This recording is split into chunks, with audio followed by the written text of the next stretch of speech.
Thank you for joining me for this workshop today where I'm going to be showing you how to use acrylic markers. It's acrylic paint in a marker, and I'm going to show you how to use acrylic paint markers to make paintings, not just to make lines, but also, for instance, here, this is a piece that I made, and all this background was done with the markers. This blue in the background here, the orange, all of that was also done with acrylic markers.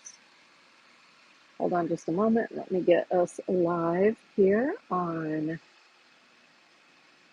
YouTube. I want to be sure I see anybody that's over there in the chat. All right, so now I have the YouTube chat going, and I have the chat going over here on Whatnot. Again, it is St. Patty's Day, so woohoo, that's why I wore a green scarf tonight, and I picked out a painting that has a lot of green in it, right? Hey there, what is that? Welcome in, welcome in. And this evening, our giveaway is also going to be some acrylic markers. So there's a blue acrylic marker here and a gold brand new acrylic markers.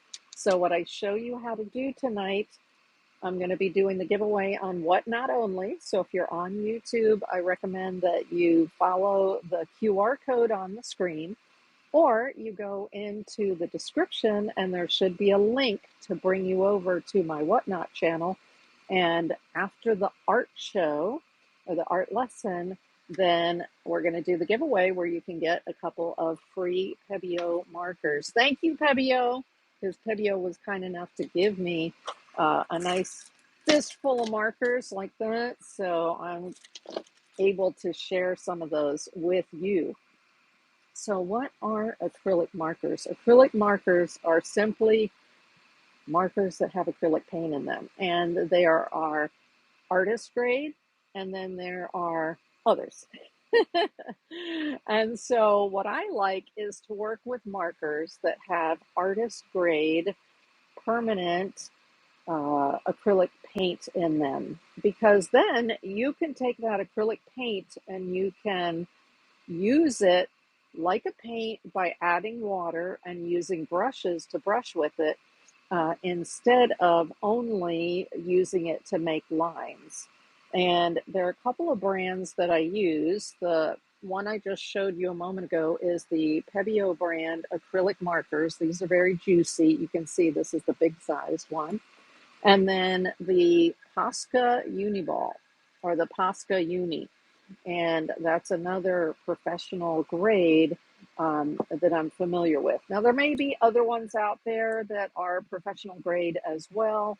I've tried some of them, but I always come back to the Posca and the Pebeo. So that's just my personal experience and what I like to use. Let me show you a brochure on the Pebeo acrylic markers. I do work with Pebeo. You see the Pebeo apron here, and I'm fortunate enough to be an educator for the folks at Pebeo.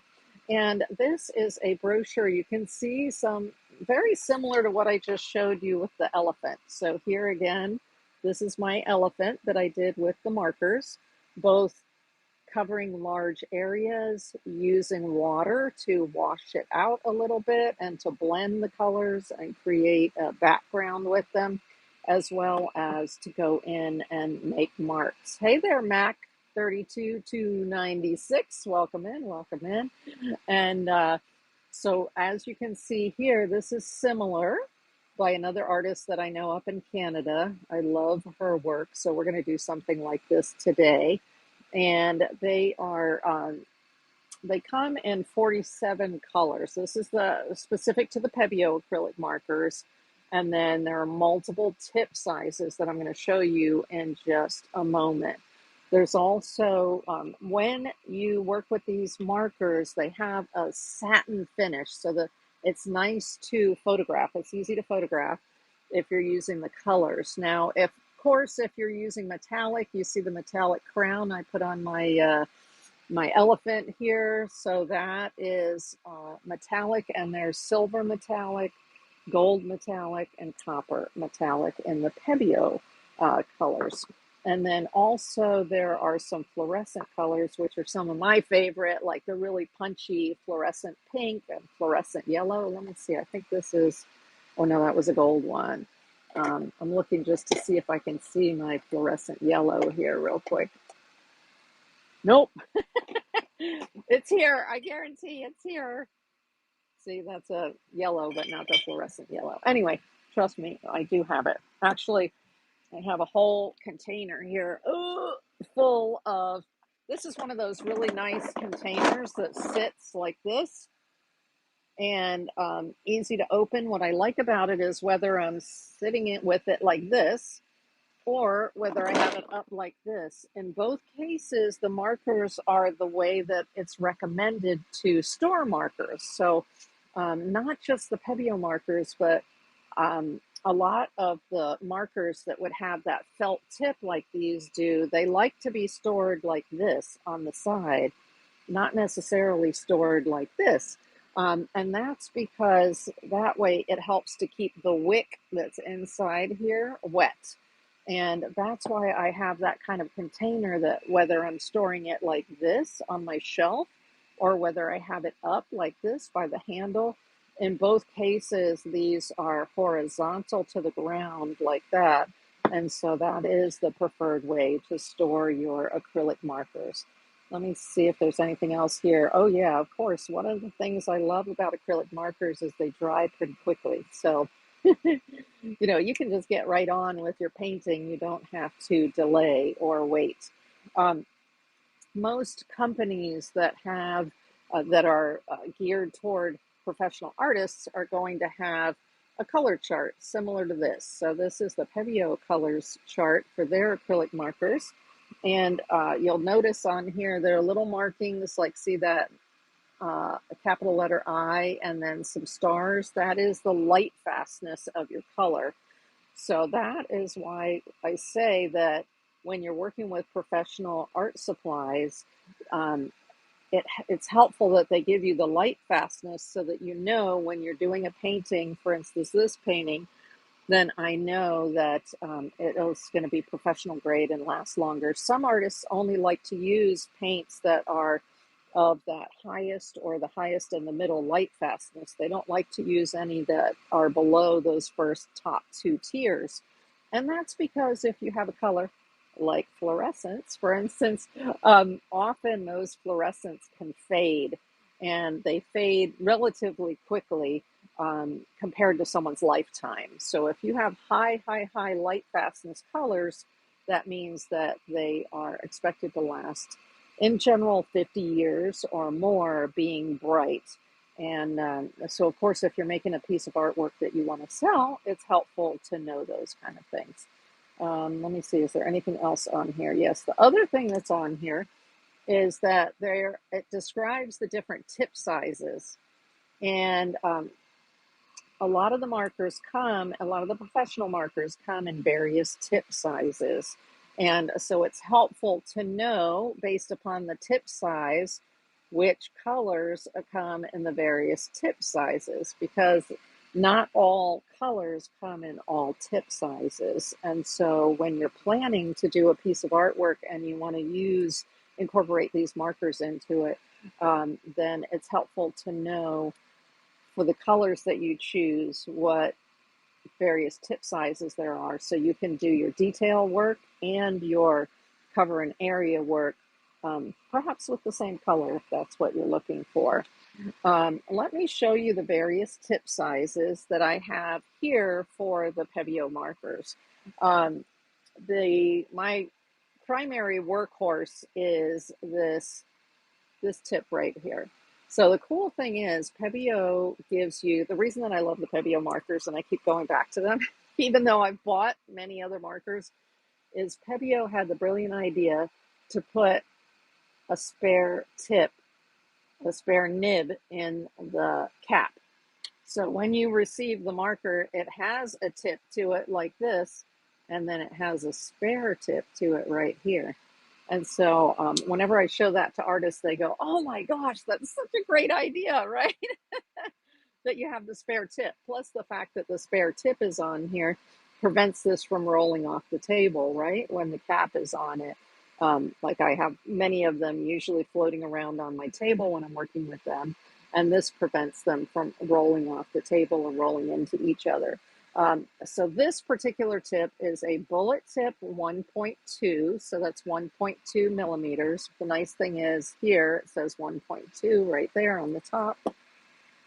Now there's a finer tip than that, but that was the rounded bullet tip. That's the one that I tend to use the most. If you want detail work, there's this little teeny tiny tip, and this is a hard plastic nib there.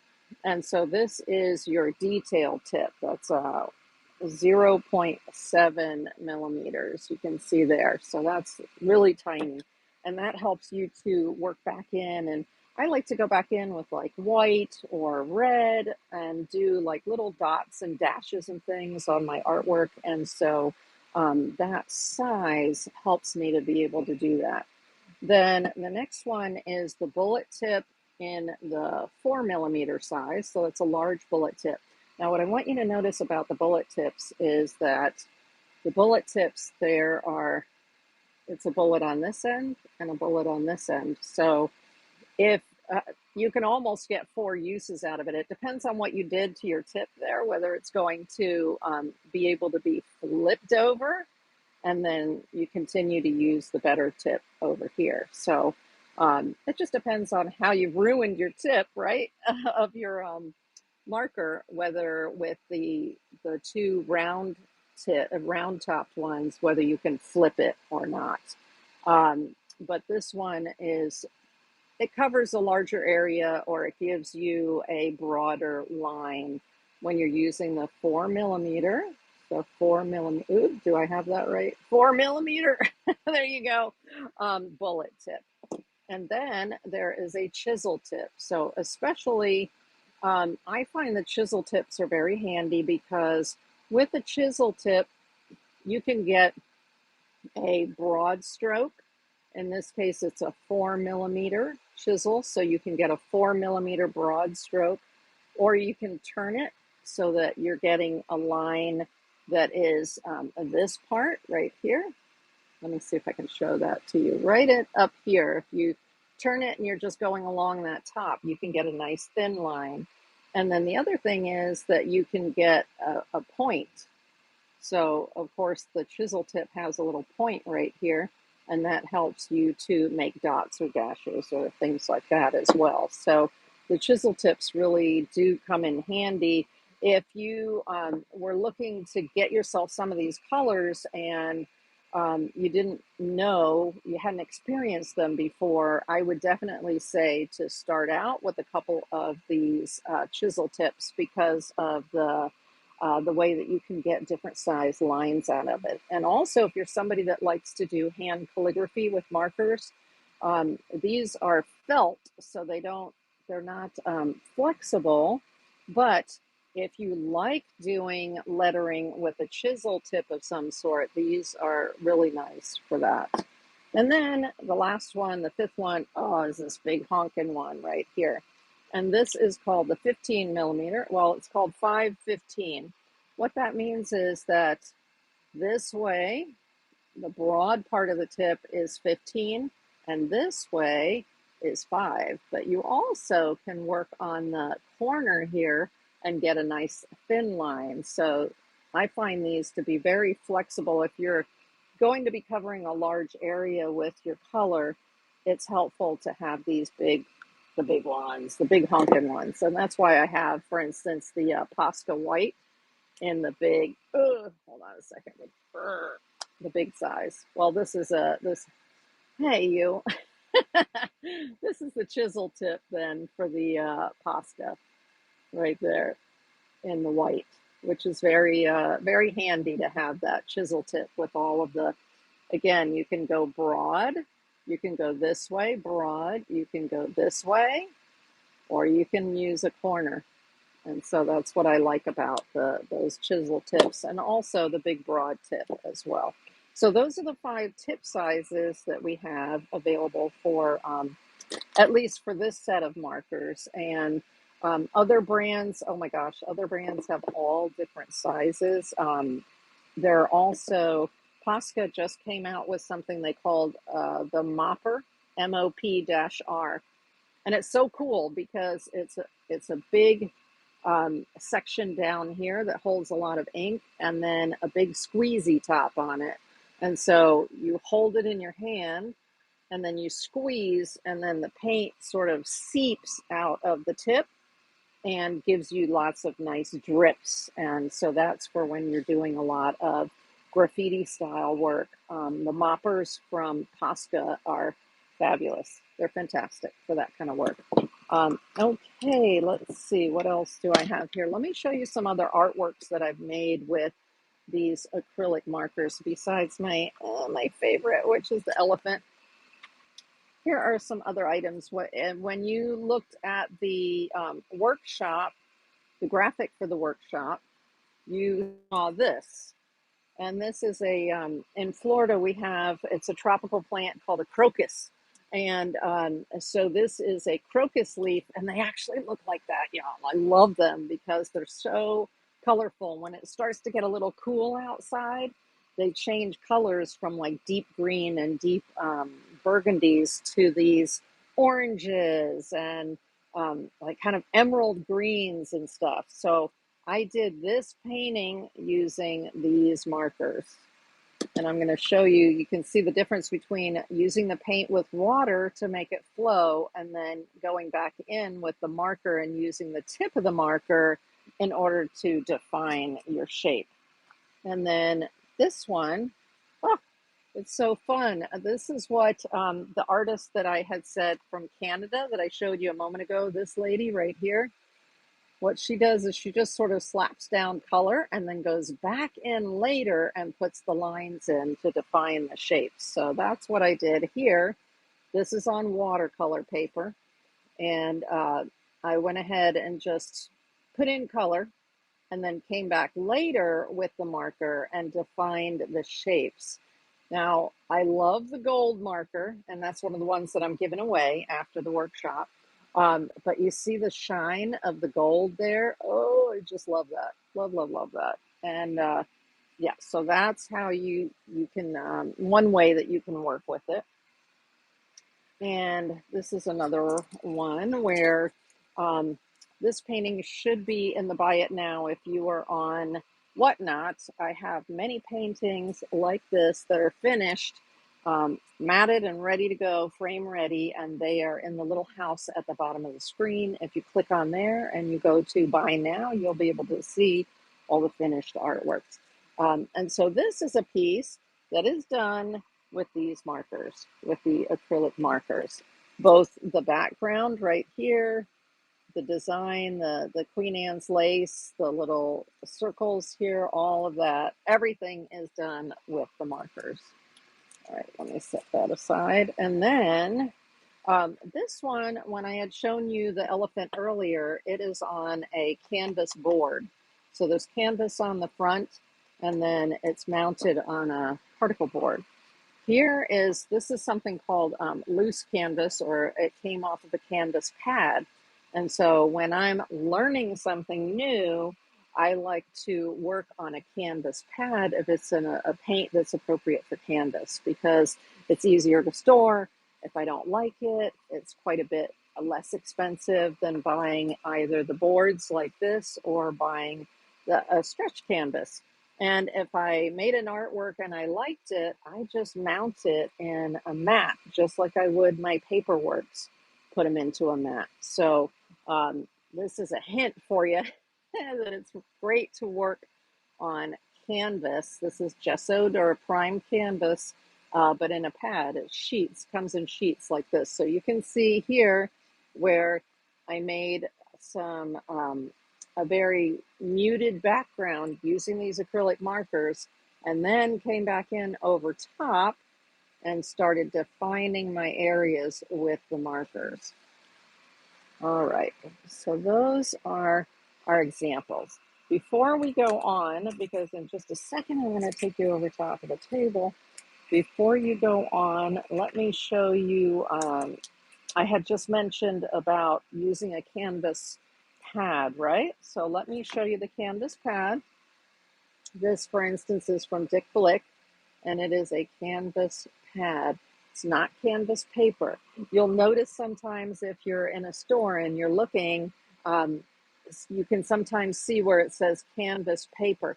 Canvas paper is a paper that has a canvas texture imprinted onto it. That's paper. It is not canvas. This is actual, if it says canvas pad, it's actually gessoed or primed canvas. So this is a sheet that has gesso or primer on the front of it. And that's what I said. These canvas pads are awesome when you're wanting to test out something that works on canvas without the expense of the canvas boards or the stretch canvas. So this is one of my secret weapons in my studio for, being able to make more art. And you know what? Don't worry about it. Just have fun, right? Okay. The other thing that we're going to be using, and then I mentioned here for this piece, was watercolor paper, right? So if you go to my website, which is, let's see, right here, www.deetsart.com.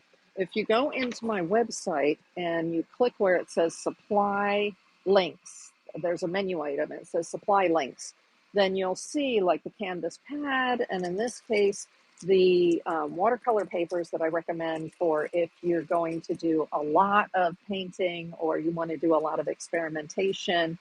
So this is one of my favorite brands here, Jack Richardson, and this is their watercolor postcards. So these are 4x6 size. And what I love these for is that's what I use to make my cards on. So see this size right here? This is actually one of these postcards. So I do my artwork on those postcards, and then the artwork that is good. So you don't necessarily end up seeing all the bad stuff. Those go, whoop. They either get thrown away or they get just gessoed, meaning put primer right over top of them and just do it again, because this is good quality watercolor paper and you can do that. It's nice and heavy.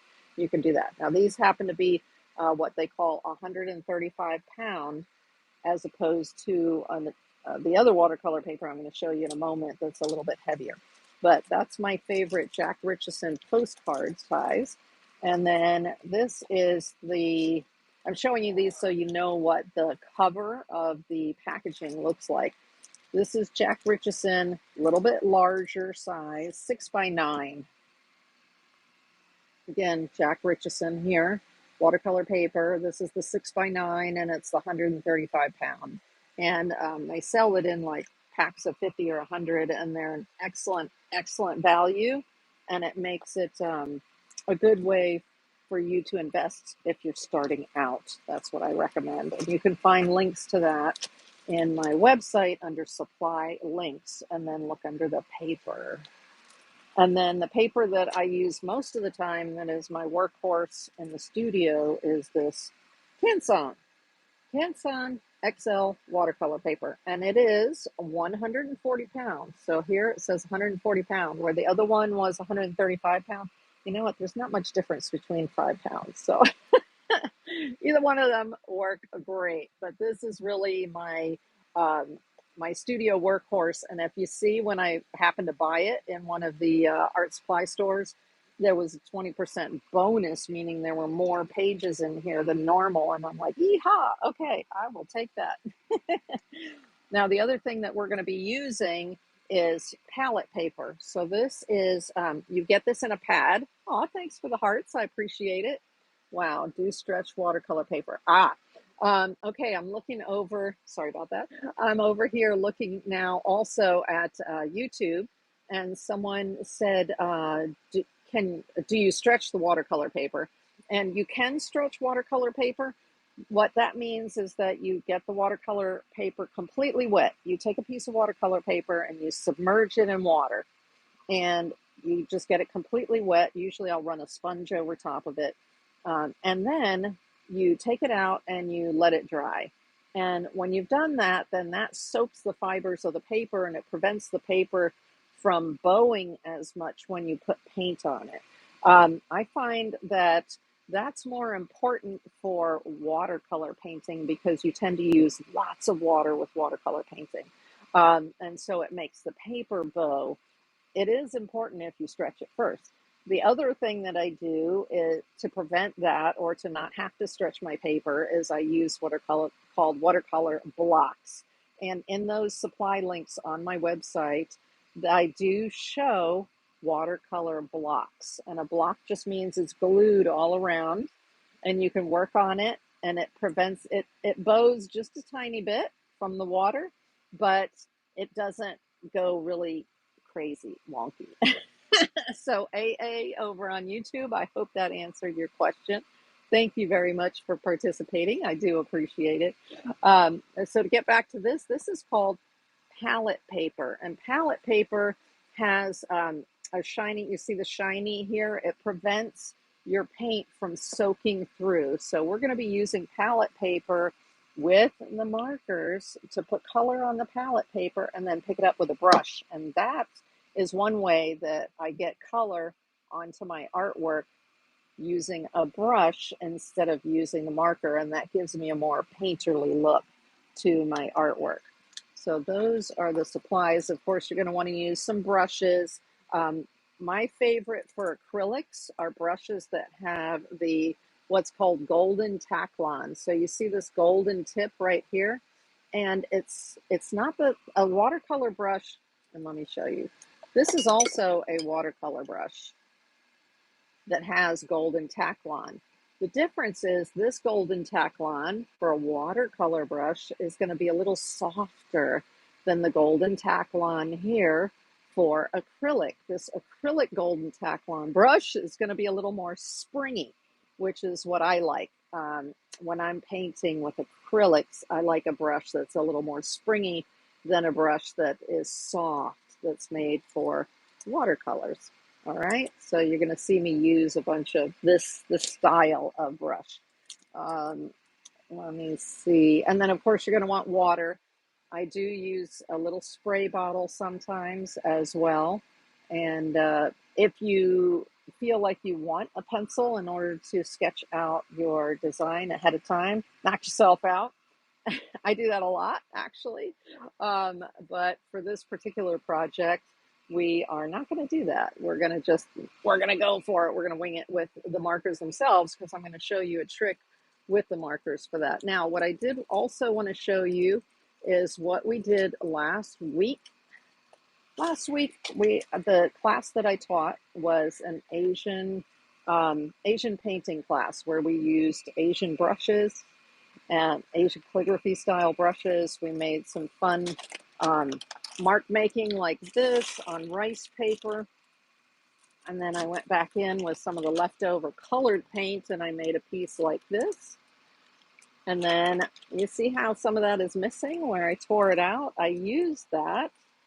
This is how I use it to create, it's an element within a collage. So after the workshop, this will be auctioned during the auction part of the show on Whatnot. And if you are on YouTube, feel free to follow the link in the description of the video or use the QR code at the top of the screen and come on over to Whatnot because afterwards we're going to be doing a giveaway.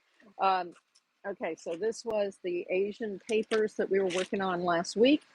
And then also I did some actual paintings with the Asian brushes and showed you how to do an enso.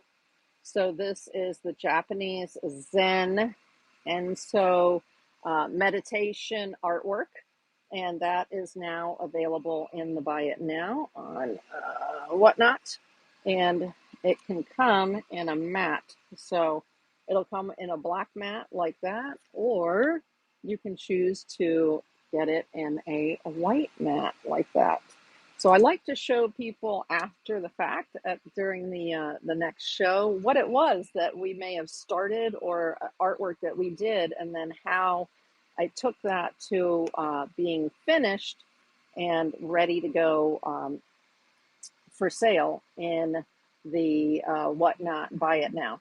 Now this was the Zen garden that I did last week, and I showed you using the brushes how to do the Asian calligraphy. And then I went back in and I put the gold. So I did a second layer where I did the gold and finished that off. And so this one is also available in the Buy It Now on Whatnot. And it will come in a white or a black mat like this. There you go. And those are available in the Buy It Now on Whatnot. And another one. So I showed you not only how to use the black and the gold and the white, but also how to use the colors. So you can use their special watercolors for doing Asian painting, and then you use the Asian brushes.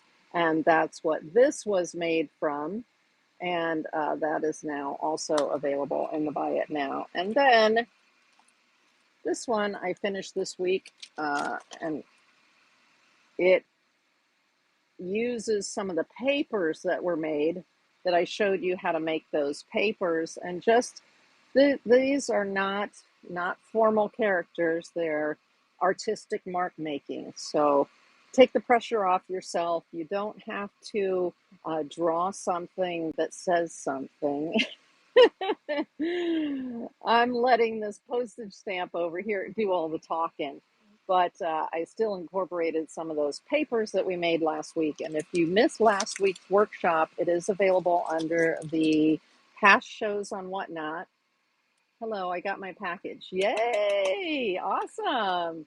And you can also, for those papers that you got last week, you can look back either here on Whatnot or on YouTube for my mixed media workshop where I show you how to, what products to use and some of my suggestions on how to apply it.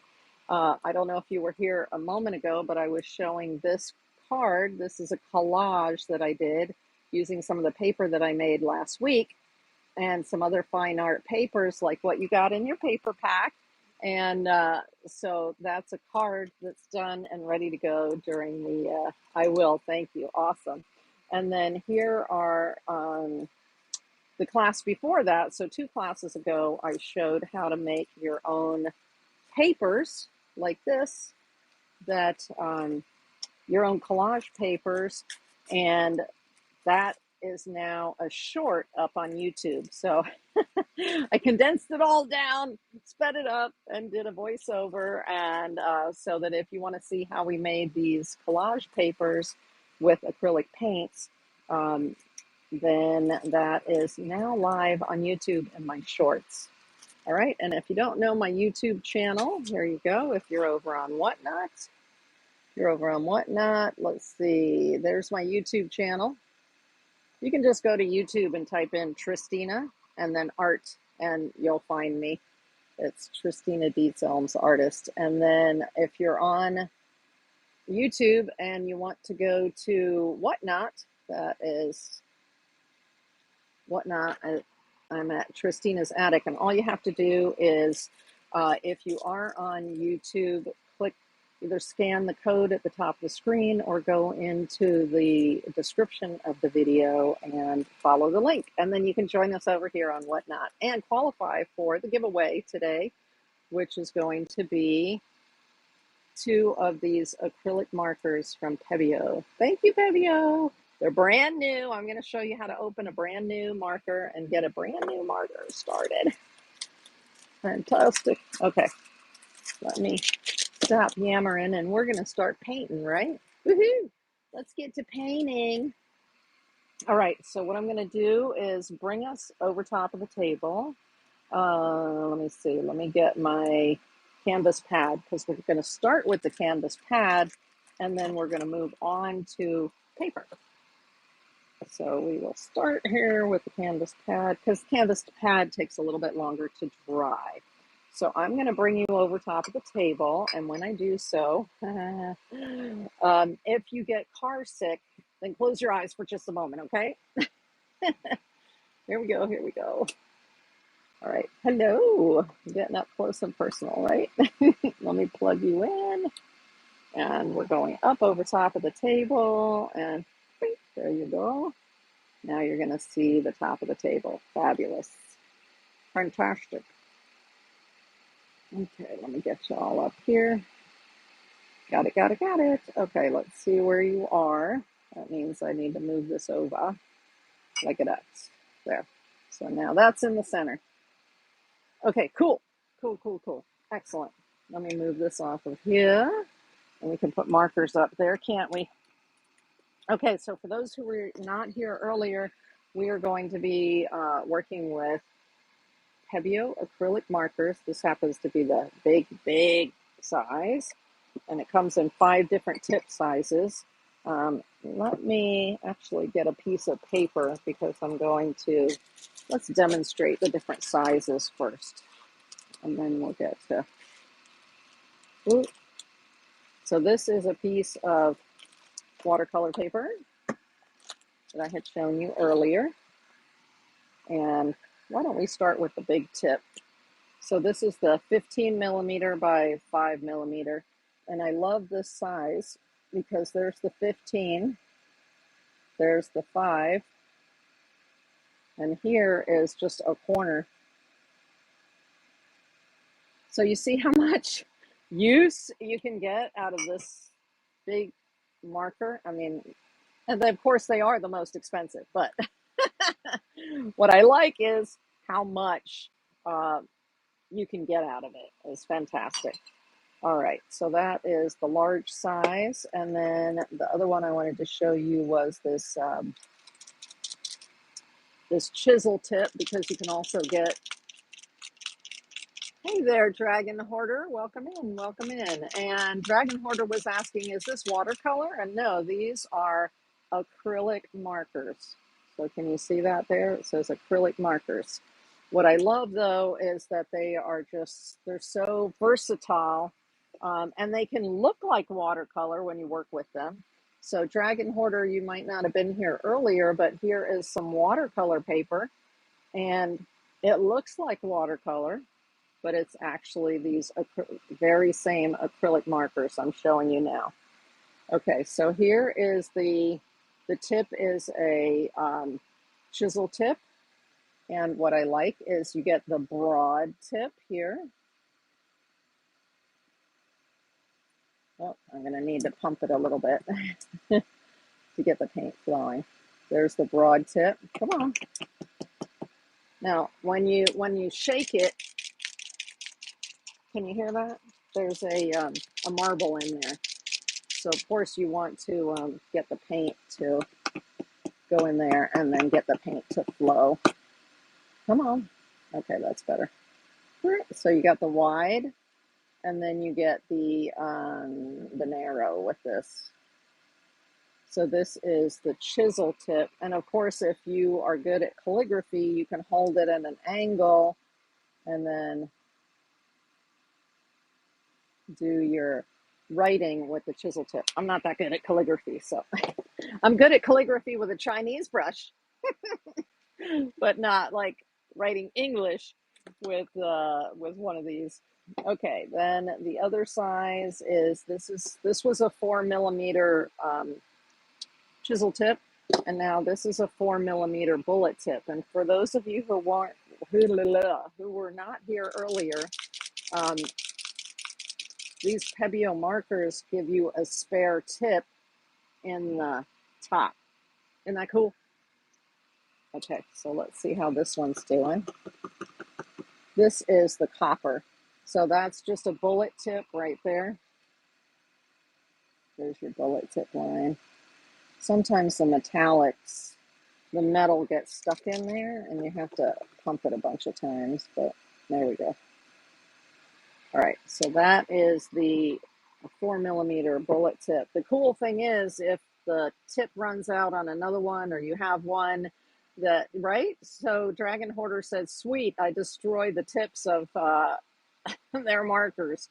So these, it's a spare tip right here. The bullet tips actually have a bullet on both ends. So depending on what you did to damage your tip, you can always flip it over and use that, which means there's potential you could get 4 uses out of that marker. And what I do is I use let me see if I can put my hands on it right here. Nope, I moved it. Oh well. Somewhere here in the studio, I have a pair of pliers, and then I just pull it out with the pliers and flip it around and put it back in and try it that way first. Okay, so that was the 4 millimeter. Then there's a 1.2 millimeter bullet tip. Again, both sides have the bullet shape on it right there, like that. Oops, there you go. I'm like out of paint already, or did the tip die? Oh, some of these I've had for a long time, and so yeah, they're getting low. Okay, a cool thing is though, here's a quickie tip. You can, let me see if I can unscrew this one. You can unscrew that. Let's say you've had it for a while and it's beginning to get like the paint is a little bit thicker and you want to thin it, like for instance with this one. You unscrew it, and then there's a top here. You just pop that off, you separate it, and then you just squeeze a little bit of water in there. What I do is I use a dropper for that, like this, and I'll get up a little, just a little bit of water. You only need a couple drops bloop, bloop, bloop, in there, and then I reshake it again because, of course, you heard the little ball that was in there, right? And then that can help to loosen up the paint if the paint is a little bit older. Okay, here we go. So this is the 1.2. Oh, nice. All right, and then the last tip that I have here, this is from the Pebeo acrylic markers. And other markers have other tip sizes, so they last a long time, Dragon Hoarder was asking. Yes, they do. All right, so this one should be a type of orange. So do you see the little tiny tip on there? This is actually a harder tip. Let's see if I can get the paint to flow here. Come on. Let me shake that again. Some of these, like the ones that I just grabbed, have already been opened, but I have other unopened ones here. I'm going to show you how to open one and get it started. So let's see if I can get this to flow. There we go. It's beginning to flow through. There we go. And that is the detail tip. So that's the 0.7 millimeters. And I like it because the tip is a little bit harder so that it kind of will last longer. All right, so those were the 5 tips. Now let me show you if you have a brand new one. Let me see, what's a good color for me to open? I'm looking to see what color I might not have open yet. Well, this is one of my favorite colors that I use all the time. It's a turquoise, so let me show you how to open it. And for those of you who came in late, this is going to be the giveaway after the acrylic, after the workshop I'm doing, and it's an acrylic ultramarine cyan and an acrylic gold. All right, but they're brand new. They're in the package, and so this is how you open it. All right, because some people are like, they're so hard to get into. Actually, they're super easy to get into. Watch, twist, and when you twist, it breaks on the seam, and then you just pull it off. Ta-da, like that. All right, the trick is to twist. Twist. Am I selling these, Dragon Hoarder? I am not selling these during the show. However, I had shown everybody earlier that if you go to my website here, dietzart.com, and then you go to the menu item that says supply links, in there you're going to find links to these acrylic markers, these Pebeo acrylic markers. Because when I do my whatnot shows right now, my Sunday afternoons, I show you how to use art products, and then I sell my finished artworks. Like for instance, the greeting cards and artist trading cards and stuff like that. Okay, but I do want you to have access to be able to see them, to have the reference, to know where to buy them. And so, yes, you can go to my website to get that information. Okay, so when you receive it, remember how I said it has 2 tips. So it has the tip that comes with it and a spare tip right here. And then it's a pump, what's called a pump marker. So you have to pump it up, make sure that paint is well mixed inside there. And then we're going to have to press this tip. So inside here, or inside here, you can already see it starting to come up. You see that? Isn't that cool? So, but this is where if you were to take it out, you could flip it over and put it back in like that. But inside there, you've got a little nozzle that opens and closes as you pump this, or pump it up and down. So the good news is it's already flowing. Oh, you see that there? Isn't that cool? So I just pump it up and down a bunch of times, and then there you go. And it starts running. And it's nice and juicy. So that's a fresh one. These other ones that I have in front of me, I've been using them for a long time. So when one runs out, I just plop it out and then grab another one. And I had told everybody earlier they come in 47 different colors, including some, let me see if I have any of them handy. The fluorescents. Come on now, yellow fluorescent. Yeah, there's a yellow fluorescent. How crazy is that?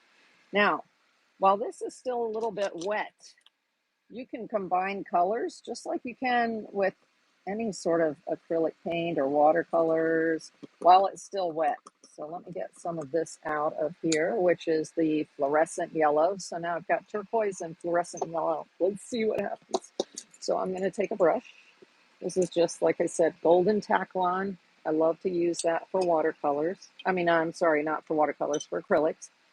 And now let's, while this is still wet, I can combine the colors together. So there you have sort of like a light green. Now you're noticing underneath there that the lines are still showing, and that's because we are working on paper. But this is canvas.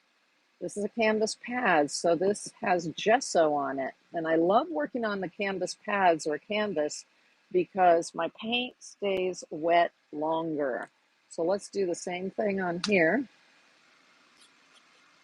and put a little bit of the fluorescent out like that. And then put some of the turquoise out like that. Yeah, Dragon Hoarder says, "Ooh, I didn't know you could do that." Or I didn't know that. Okay, Dragon Hoarder. There's a difference between canvas paper and primed canvas. So this is a primed canvas pad. Let me show you. It says canvas pad. It does not say canvas paper. Okay. And notice here it says 100% cotton canvas. So it is actually canvas that's primed, but it's in a pad like this instead of being in to me, this is the better way to just play around, especially experimenting and learning. But if I make a piece of art that I like, I just put it into a mat exactly the same way that I do with paper. Okay, so these are still wet, right? Because I'm on a non-porous surface here. And now, check it out. How fun is that? The way that you can just blend the colors just like that, and you don't see the lines. And the reason that you don't see the lines is because since this is primed and non-porous, the colors are sitting on top. Now, if I left them sit there until they were dry, of course, they're permanent because it's acrylic paint. But here's the advantage of working with acrylic markers on canvas. And this could be a stretch canvas, or I think, Dragon Hoarder, you may have missed earlier. Where's my elephant? Let me show you my elephant painting right here. So the elephant painting here is on canvas, but it's a canvas board. Okay, and that's where you can get all of this type of blending just by putting the color down like that and blending it on canvas as opposed to working on paper. Can you work on paper? Absolutely, you can work on paper. The picture for this show is this painting, and that is done on watercolor paper. But you can see how I put the color in and right away went in with water so that I could make it look wishy-washy. There we go. So I just love that. Love, love, love, love that. Now, if you want this to stay wet longer, what I do is I would do my color mixing on a palette paper. So palette paper, of course, is slick on top and the paint will not soak through. And you can get this in a pad. So this is palette paper pads. And again, there's a link for palette paper pads on my website under supply links.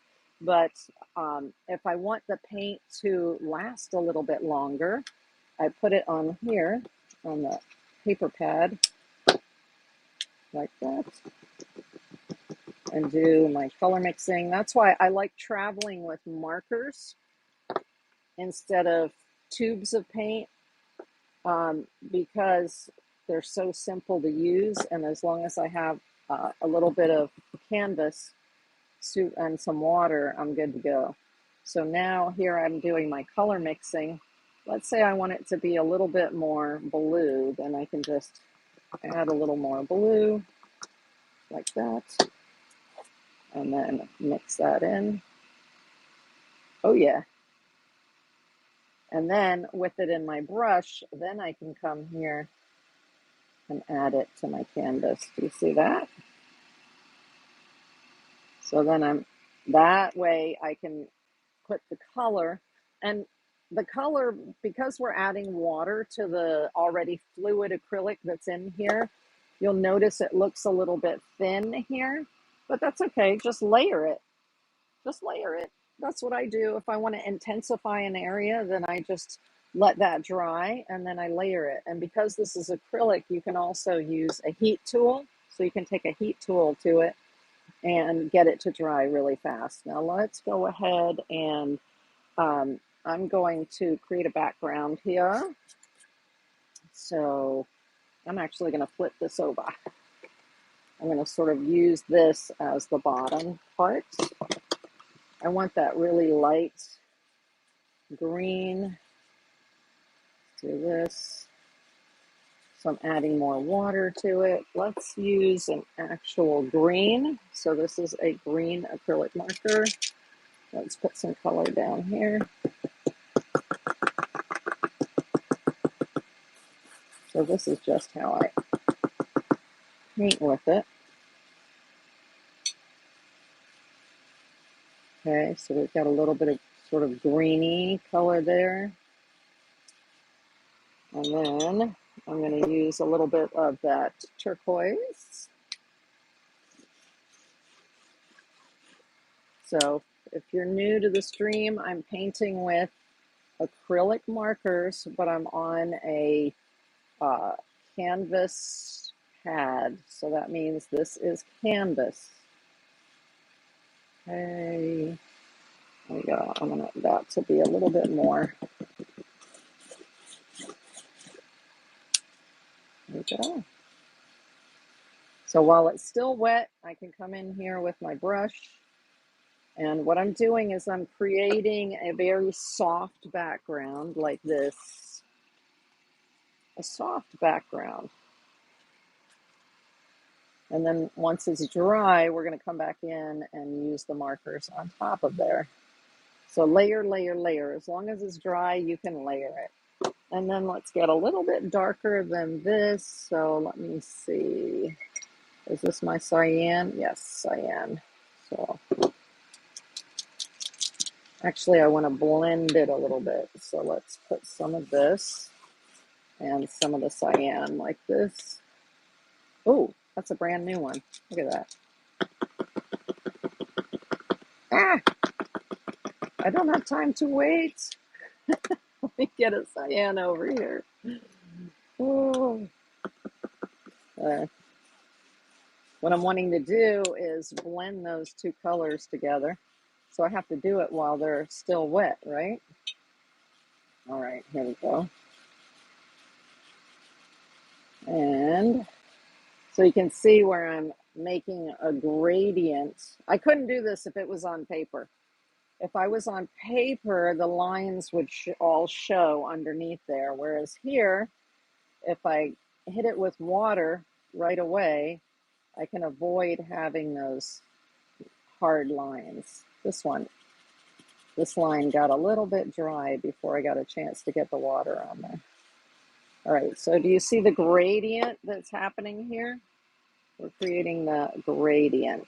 Let me get it a little bit more cyan at the top here. Come on, cyan. Oh, that was the one that that was the one that hadn't started yet. There we go. So this is going to be just a little bit darker because it's straight cyan. Okay. Nice. So now we've got a nice gradient here, and I'm going to set that aside and let it dry so that I can come back and build a painting on top of that. Hey, what is that? Is saying hello to Dragon Hoarder over here on Whatnot. If you are on YouTube and you would like to check out Whatnot, there is a link in the description of the video that you can click on and join us over on Whatnot. Because at the end of the show over here on Whatnot, we're going to give away a couple of these acrylic markers, like this gold one right here. Ah, the gold is so pretty. Okay, let's work on some paper real quick, like. Let me see. I'm going to work on a large enough piece for y'all that you can see it. So, of course, the trick with paper is it's going to, if I make a line, the line is going to stay there. The line is not going to go away. That's why having palette paper is really handy. Like I was saying before, you see how that is still wet, can still be worked into on the palette paper. If you had had that on the canvas or on paper, it would have almost been dry already. So that's where the palette paper comes in handy. Let's go ahead and do a shamrock, right? Do a shamrock. So a shamrock is just a couple of hearts, isn't it? For the, let's see if we can make a 4-leaf clover. Yeah. Do it that way, and then do it this way. So like I said, the paint is not going to be a heavy application of the paint when you're picking it up from here. But I like to get my artwork started that way and then go back in and define with the marker itself. So do we have enough paint for a 4-leaf clover? Let's see. Okay. Oh my gosh. I hope you all are eating your, making, what is it? Corned beef and cabbage today. I made mine yesterday. Oh, Dragon Hoarder said they need some palette paper. Yes. Well, like I said, if you go to my website and then you click under supply links, you'll be able to find palette paper. All right. 4-leaf clover. So that's the first layer. And because we're on paper, that's going to soak into the paper. Oh, yes. It's going to soak in very quickly, and it's going to dry very quickly on watercolor paper. All right. Now, if y'all have seen when shamrocks or clover gets flowers, they get these cute little yellow flowers on them. So I'm going to take some of this, and there are a couple of different yellows. There's this fluorescent yellow, and then there's a yellow ochre. Where's my other yellow? Yellow. That one's gold, which I love too. Let's see. Look at me. All right. Let me find a regular yellow. Huh. it looks like most of the time I use the fluorescent yellow because I'm that kind of girl. I'm a fluorescent girl. So let's put some fluorescent here. And usually with these, there are beautiful little yellow flowers. So let's take this and pick up some of this yellow. And then I'm going to do, the little yellow flowers, some of them are up like this, and some of them are down like this. So let me do one that is facing down, and they have like a little, they're like this. And then there are others that stick out like these, but they have the cute little almost ruffle at the top of them. Okay, so that's the flowers of the clova. And this right here is just about dry already. So what you can do is go in with another color. So let's see, this is a deeper green because this green was the yellow and the turquoise that we made together. So let's put a little bit of this green in with that yellow. So you see how I'm just using it like paint? I'm not actually using the marker yet. Well, come on, get the brush there. I'm going to kind of blend that with that yellow. That's how you can get harmony in your painting also, is if you take your colors and you blend them together a little bit, the colors will not look so separated. They'll look more cohesive in your artwork. Okay, let's do this. So now I can come back in here and darken that a little bit more. And let's just leave a little bit of that light. I like to work from light to dark, but with acrylics, you don't have to worry too much about that because after it's dry, you can come back in with another acrylic marker and go right on top of it. But there we go. So you see how I'm deepening it, but that's because we're working on watercolor paper. And then let me go here, like that. And yeah, we're going to end by using the marker straight onto the paper. So hold on just a moment here. And do it like this. It's so easy to do shamrocks. I have a bunch of them out in my garden, and they're hearts. They're just hearts like that. Literally. I had one here from yesterday, but it dried up already. But that's what it was. It was just their little hearts. So easy. All right, and then let's get a little more yellow and do the leaf area here. And then the leaf area here. Right, so we're starting to build a painting. And then if you want to, after I get a couple layers of just acrylic down on my watercolor paper, I can then go back in with a marker. Again, I'm shaking it. I can go in with the marker directly and start applying some paint. Once that's dry, it won't soak in as much as when it was fresh.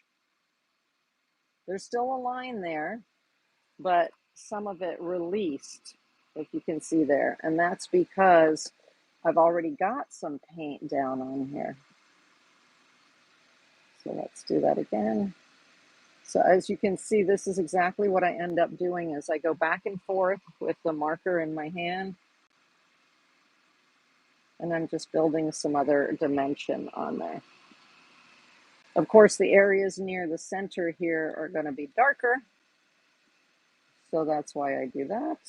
And pull a little bit of water into there to soften those edges so that that doesn't look so much like a line, right? Okay, and let's do that here. But going pretty quick with my brush to soften the edges. Okay, and then here, starting to get a little more definition in there, right? Okay. And then, of course, once the paint is dry, well, maybe I want to come up here with a little more definition on the edges here. Let's do the underside. Just a little bit of the underside to sort of darken that part of it and darken the underside there. And then over here, I'm going to darken this side. You can see that one marker goes a long way when you're painting with it like this. There we go. Okay. Now, oftentimes I will let this dry. Let me take this here. So I have the advantage of making lines with the marker like that, or I could say, wait, I want to soften that just a little bit, come in with a little bit of water.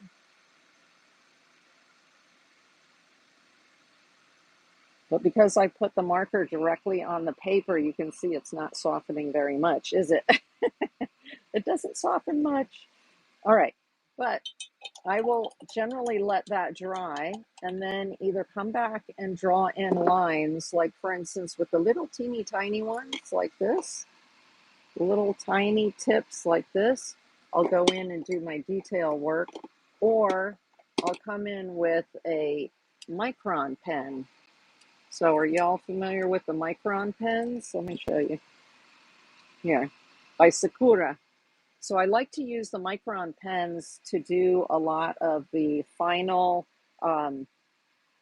outlining, or I go back in with these. Let me see if I have a smaller one of those. I don't. I only have this size. All right. So I could do, instead of drawing inside the lines, I like to kind of go, just what I like to do is I kind of like to go around the outside of the lines here. That's why when I first started these petals, I made the petals smaller because I knew that I was going to outline around the outside of it, and that was going to take up more space and create. So I like broken lines like this. To me, broken lines are very artistic, right? It's not machine made. It's a person came in here and made this. So I like when the lines are broken and when the lines are not even. So I'm actually holding the pen very lightly so it can kind of skip over top of the paper and give me some of those broken lines like that. There we go. So there's our shamrock. Let me use the this marker on the flowers back here so you can see the difference when I use the micron pen.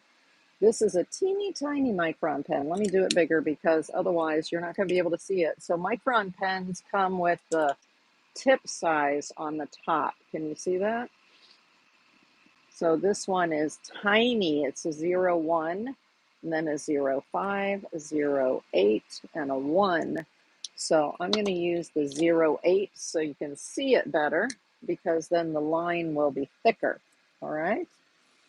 So here we're going to do some outlining. I'm going along very gently. I'm not pressing too hard. If I press harder, I'll get a thicker line. And then here. And then that helps visually to give you more definition to the flowers there, right? And I can even come here and put little stamen out there like that, right? I love these pens. Sometimes I use what? Dragon Hoarder? Mine stopped working fast on me. You mean these micron pens? Holy moly, my microns I've had forever. Huh, I don't know why, because my microns last a long, long, long time. Long time, long time. Maybe because I use it a little more light like that. You know, when I'm putting it on, I'm using it lightly. I don't know. I don't know. Give it a try. But that's one way of using it here on paper, which I thought I'd do. I'm heavy-handed. See, there you go, Dragon Hoarder. Not to say that I'm not, but most of the time I try to go lightly because I like the look of a broken line, and so you want to just barely be moving it across the paper. But oh, there's a shamrock for today. But that is on watercolor paper. So you absolutely can use them on watercolor paper and you can build it up. Hey, some people like to do fashion design type designs using acrylic markers. I know a lot of people use alcohol markers, but I've never really gotten into the alcohol markers. I prefer acrylic markers because of the flexibility of them and being able to use them on canvas and being able to color mix on top of my palette paper, all that kind of stuff. So that's my preference. I've tried the alcohol markers, they weren't for me, but I know some people it is. But I like the flexibility of getting something that looks watercolor like and yet it's acrylic. So let's take this canvas that is now dry. Isn't that amazing? I just love that. And then let's draw on top of here. And I love to do these calla lilies. I think are so fun. Oh, look at that pink. See, I knew I had some, let me see where my pink is. That's regular pink. I want the fluorescent pink so I can show you all the fluorescent pink. All right, I'm not seeing it here. See, that's regular pink, but that is not fluorescent pink. I'm going to find you a fluorescent pink. Let's see here.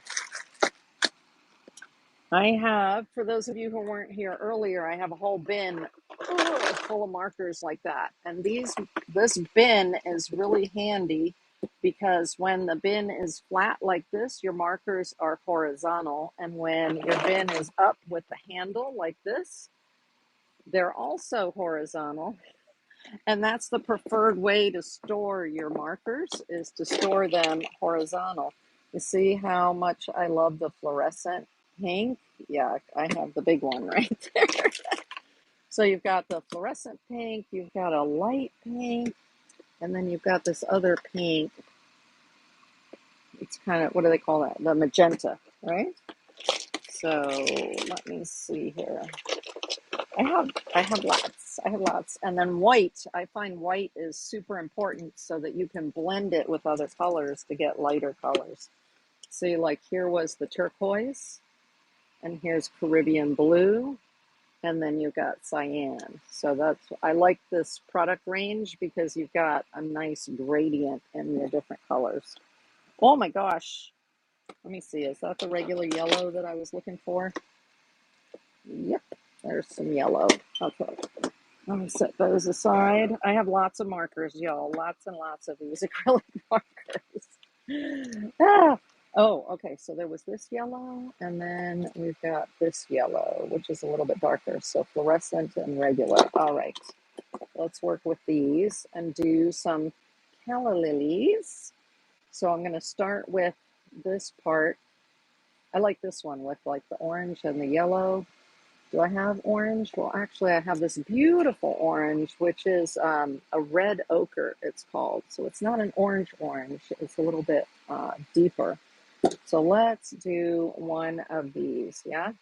And this is where I like the marker coming in handy, is that I can draw that. Now, what I do a lot is I will draw with the yellow because I can always go back over top of the yellow, but as I'm sketching with acrylic markers, of course, if I get a line that I don't like, I can just go in with a paper towel and lift that line up. And because it's yellow, it doesn't leave much of a of a color behind. So let me use this, and then I'm going to create that shape right here.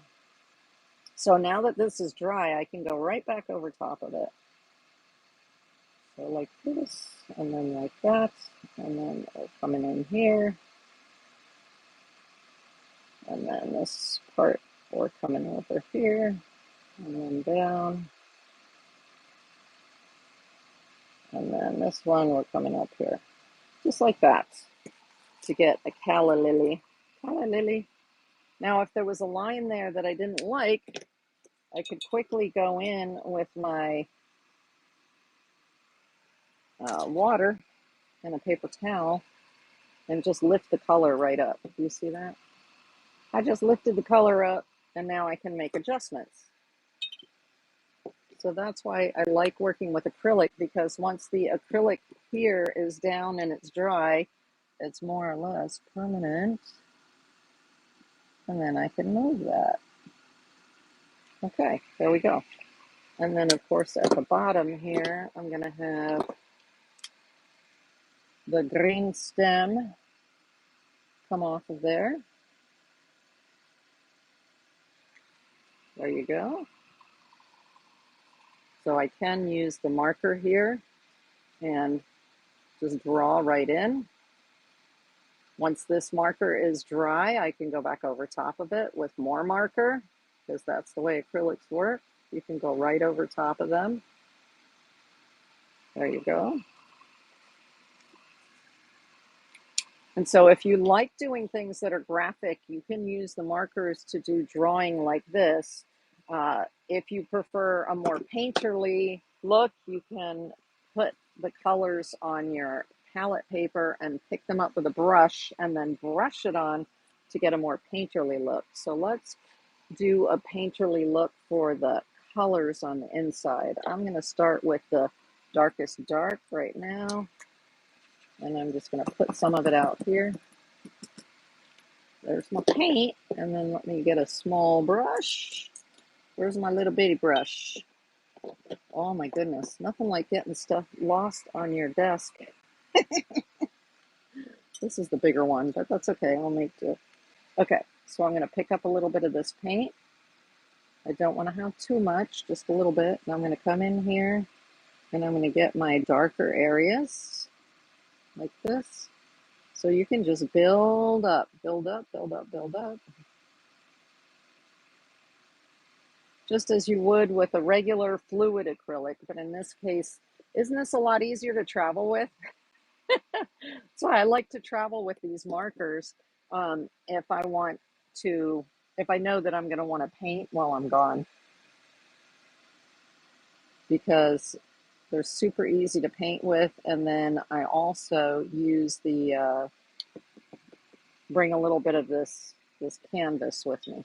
And then water and a brush and you're good to go. Okay, so that's the darkest darks in there. I'm going to feather this out just a little bit.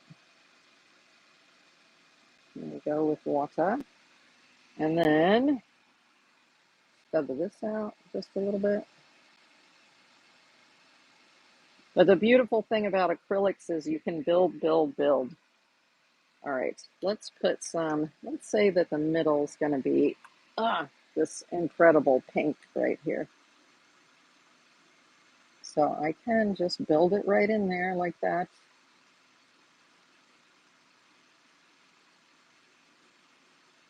And fill in my area. I can just paint it in there just like that. Now I can also, oh, I just went over the line. Oh no. All I have to do is get my brush wet just a little bit and go in there and just lift it up.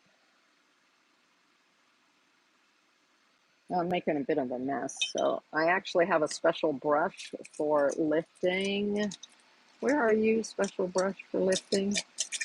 Okay, I'm not seeing it right now, so let me use the smaller one. The problem was I was using too big of a brush there. Okay. Remember, while it's still damp, you can work on it and lift it back up. Okay.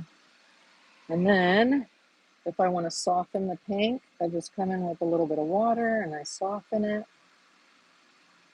I like when the colors run into each other a little bit there. Okay. You can just build up. I'm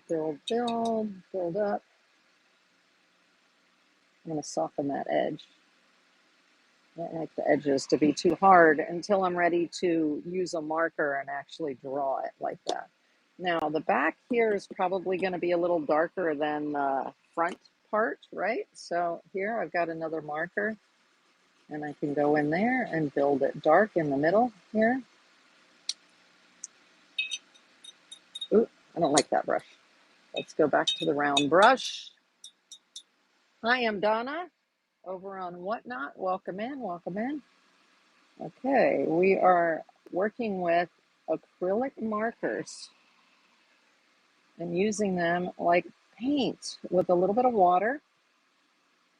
And the surface that I'm working on, if you're new to the stream, the surface I'm working on is actually a canvas pad. But you can do this on canvas as well. And just a moment ago we did it on paper, but it doesn't quite act the same on paper. I really like the effect on the canvas myself. One of my favorite ways to work with the acrylic markers. Okay, so let me put a little bit of this around the outside here. So you see how I'm just building up. There we go, a little bit at a time. Because this is just a small line, I'm going to work with a smaller brush and bring it in, feather, feather, feather. So when people look at some of my works with the acrylic markers, they can't believe that they're acrylic markers.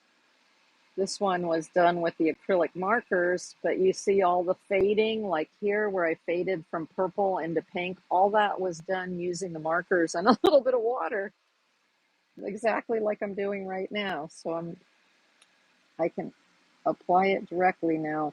I showed you earlier, if you weren't here earlier, it's if you're applying this paint to watercolor paper, you're going to get, wherever you put down a line, you're going to end up with a line instead of ending up with what we're getting here, which is the ability to blend. And that's because the paper, this paint will soak into the paper. Whereas what I'm working on right now is a canvas pad. So this is canvas. It just happens to be loose canvas on a pad. And there we go. So feather, feather, feather, feather. And if I need to layer, it's as easy as letting the paint dry and then coming back in and layering.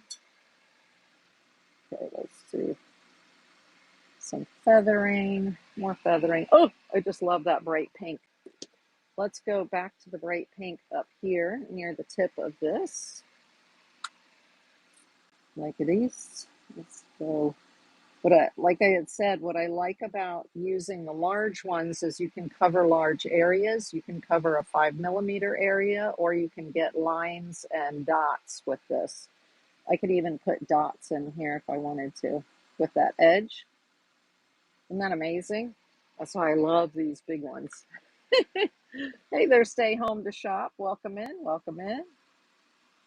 So this is the fluorescent pink, one of my favorite colors to work with. There we go. So I just wanted to get that tip right there. Pink, but with acrylic paints, you can layer, layer, layer, layer, layer. So, you know, don't be afraid to play and experiment, because if you don't like what you ended up with, you can just put more paint right over top of it. This one that I did a long time ago, gosh, like 2 years ago or more, I could go back in and put more layers on top of it. Easy, easy peasy. Just like that. And let's see, how's that going? I want a little bit more darkness down inside here. Let's just make it a little darker right there. And right there, a little more exciting. So like this. Now, some of these markers are opaque and some of them are, the colors are transparent. So you have to play around with them to see which colors are opaque and which are transparent. Um, and that's true of basically all paint colors. You have to check the what's called the opacity or the transparency of it. There you go. So we're beginning to build a calla lily. Calla lily, right there, something like that. Each scrap is a miniature work of art. Yes. Oh, I got your mixed media collage paper pack, and they're beautiful. Excellent. Thank you. Thank you. Stay home to shop. Thank you. Thank you. Yes, they are like mini works of art, right? So, stay home to shop. What we're doing right now is we're working with acrylic markers. So it's just simply acrylic paint in a marker. And then we work both on watercolor paper. So this is watercolor paper. And you can see by adding water, you can get more of a wishy-washy feel to the paint. And then you can go back in with your markers and do line work on it. This is what we did earlier. Um, Oh, Stay Home to Shop said, thank you for your shows. I appreciate you being here. Thank you. And so there's a shamrock that I did earlier, building up layers from the acrylic paint markers, but putting the paint first on a palette like this, and then picking up the paint from here, and then putting it on my artwork if I'm working on paper. That's if you want to build up layers on your paper because the markers really soak into the paper. But if you're using the markers on canvas, you have a little bit of work time with it so that it won't necessarily, the line won't necessarily stay. Like for instance, if I take this color here and I add it in here, directly onto the canvas. Because I'm working on canvas, I can feather that with a little bit of water. I can feather this up because the canvas is non-porous. It's already, the canvas is primed with gesso. So the paint sits on top instead of soaking in. So I can work in a more painterly fashion with the markers that way rather than on paper where I need to, if I want a painterly fashion, I need to put the paint on a palette first rather than going straight to my surface. Okay, so that is it for the workshop, unless there are any questions. I'm looking at the chats here to see.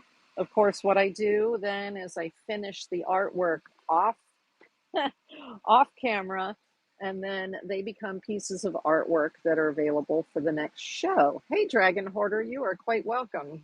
Dragon Hoarder said, thank you. I know, right? I love introducing new things to people. Oh, let me show you this. There are some markers that are sparkly, like the gold, and Pebeo happens to have a set of sparkly.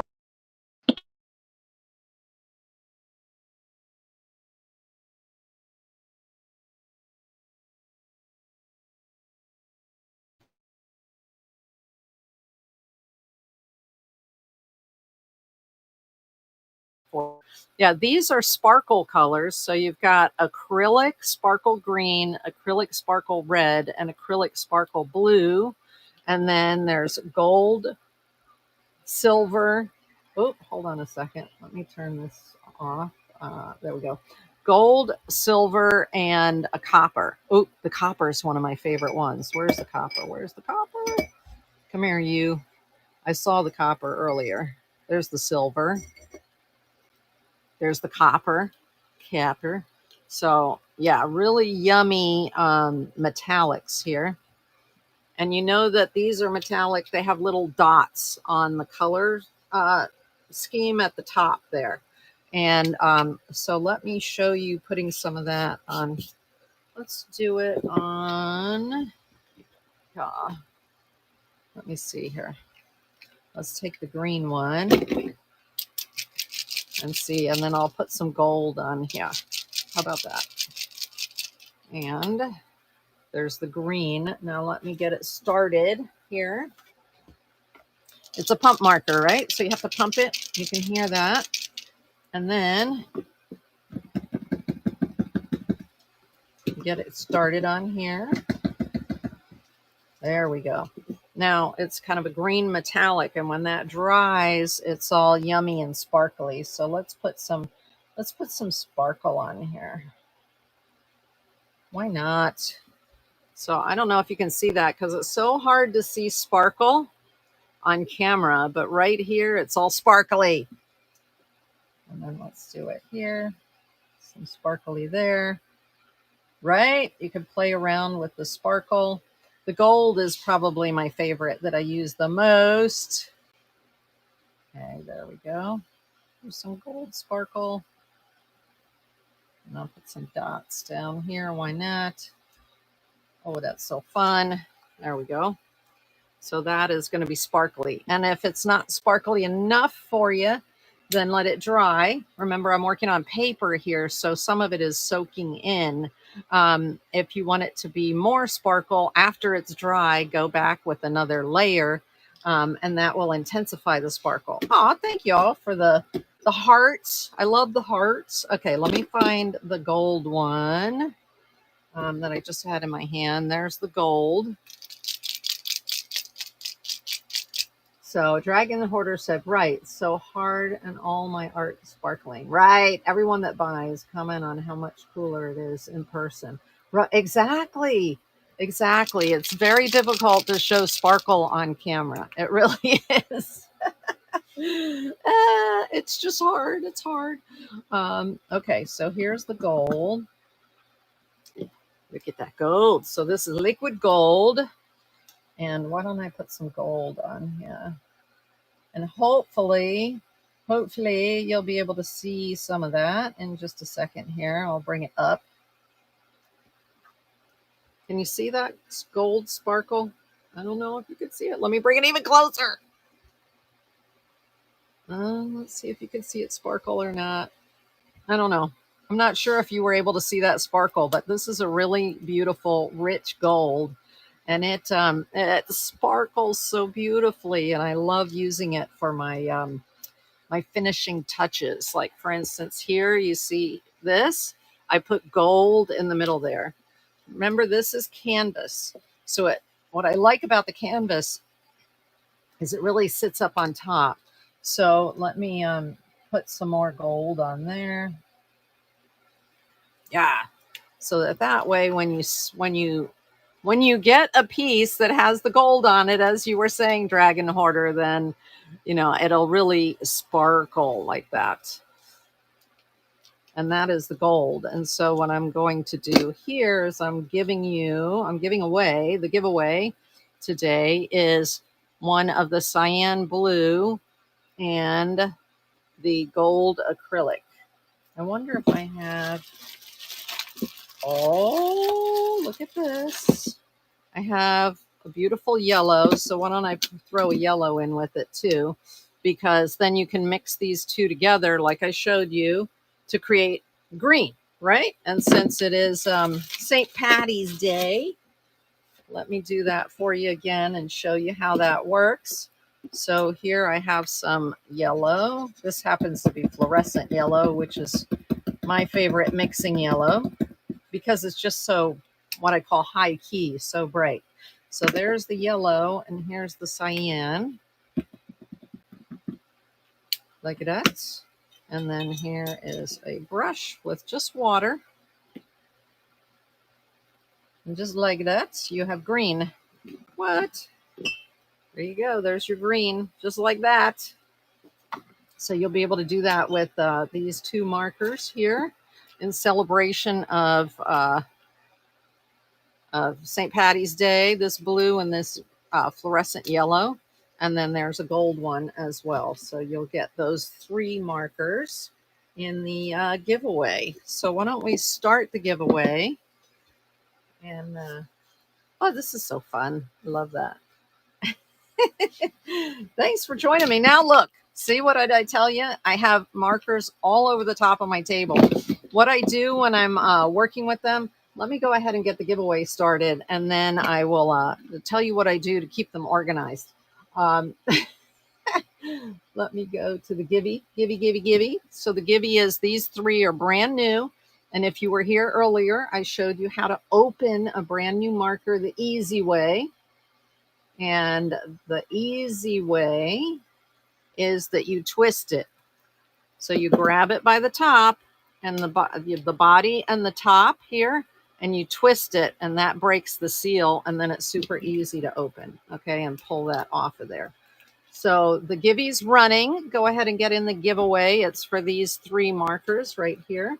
And then what I do to organize these is the tops say what size they are. So, and then also because they have a spare nib, if you haven't, had to use your spare nib, there's a spare nib here to show you.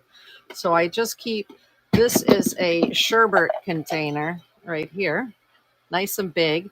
And so I keep them here. I can see they're 1.2s, and these are all 1.2s. So I keep them in there like that. And then this one is a chisel tip 4, so it goes in a container. I find these on Whatnot. Can you remind me how you travel with the paint marker? Well, you just travel with it like that. You just take it with you. And you can take it into, there's, let's see how much is in here. It's below whatever the threshold is for having fluid. I'm looking to see what it says the amount is that's in there. I'm not sure, but it's small enough amount that you can take it in your carry-on, because that's what I do. I take it on the carry-on, and then inside an airplane I can sketch with them. I just need a little bit of water, and I can use paper like this, but like I said, I prefer to use, take a little bit of this canvas pad with you, because it's gessoed canvas, and I really like the way that the acrylic works on the canvas pad. And it can't hurt to have a little, a little piece of palette paper with you as well for doing blending. But these big honking ones, I have to keep those just off to the side in a separate, usually I just lay them on the table like this. The big ones are not available in all the colors, so they just go off to the side. But you can see here, this is the tiny tip, so it's going to go in the 0.7. This is the regular 4mm. It goes over here. But I look for really cool containers on Whatnot. You see this one right here, signed S. Toledo, so handmade. And I keep them in here when I'm working with them on my table. When I'm not working with them, as I mentioned, I keep them in one of those flat keepers for, it would be a paper keeper. And because then they're horizontal, it's better if they're stored long term this way, horizontal. And then when I'm working with them, it's okay if they're up like this. So I can see what the tip size is and what the color is right there. All right. Oops, see, that's a brand new one. Nice. I like when they're brand new. Let me show you my, the company Pebeo adds colors periodically. Let me tell you a couple of the colors that just came out recently that I really, really love, because we have a minute left of the giveaway. So it's this color right here, which is red ochre. And then, what's the other one? This color right here, which they call green gray. And these 2 colors right here, wow. I love these colors. So that's the green gray. It's I would call it moss green, but hey, they call it green gray.